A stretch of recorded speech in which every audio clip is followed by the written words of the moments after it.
Hi everyone, today we are going to talk about risk assessment. We will use Singapore as an example. Why Singapore? Because in Singapore there is a law that requires all workplaces to conduct risk assessment. As a result, the approved code of practice is created to get all these companies to conduct risk assessment.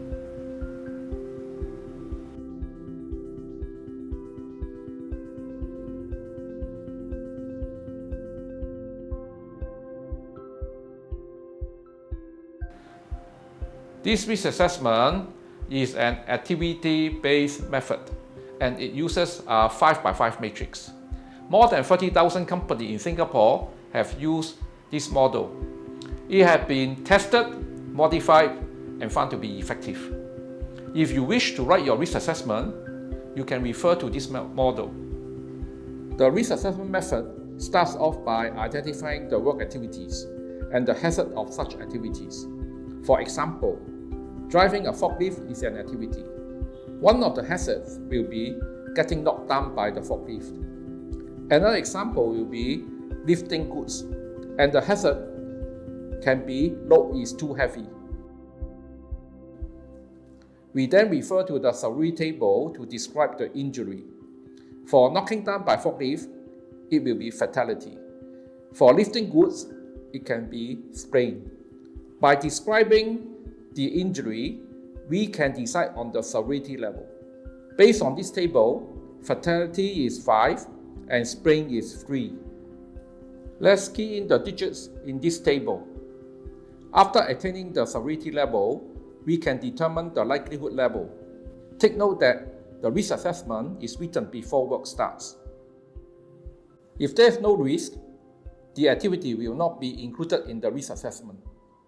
Therefore, likelihood level of 1 and 2 cannot be used.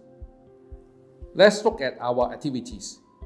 The hazards are being knocked down by the forklift and load is too heavy.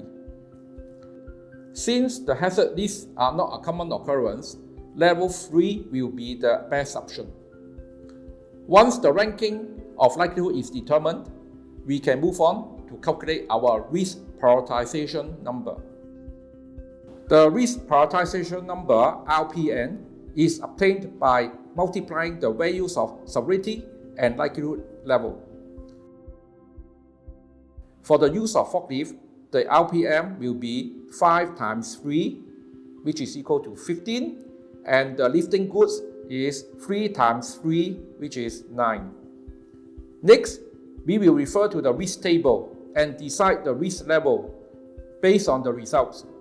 In this table, the risk is defined by 3 levels: low, medium, and high. Since the risk for forklift is 15, it is classified as high risk. Meanwhile, the risk for lifting goods is 9, which is medium risk. What should we do when the activity is at high risk? Let's look at the recommendation action table. If the activity is high risk, it must be reduced to medium risk before work starts. Medium risk should be reduced to as low as reasonably practicable, meaning it can be reduced to a low risk or lower medium risk. For low risk, you don't need to do anything, just monitor the activities. I have seen table which has 4 or more levels.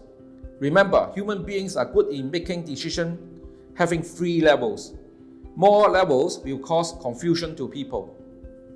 With the risk level determined, we need to review our existing control measures. For forklift, it can be installing rear mirrors, use of siren, and having a trained forklift driver. For lifting goods, it can be providing back support and use trolley. Since the control measures are not elimination and substitution, the severity remains. But we reduce the likelihood of the risk. The likelihood is then reduced to 2. After calculating the RPM for both activities, it will be reduced to 10 and 6.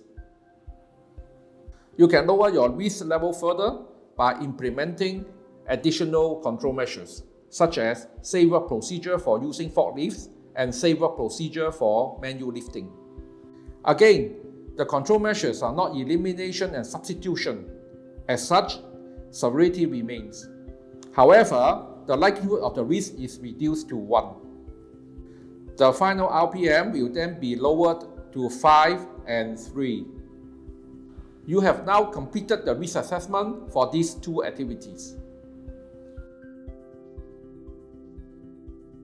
We hope this video will be able to help you to write your risk assessment.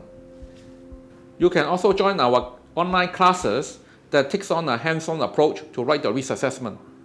You can download the Singapore Approved Code of Practice for risk management and use it to set up the risk management system for your company. Thanks for watching. That's it for today.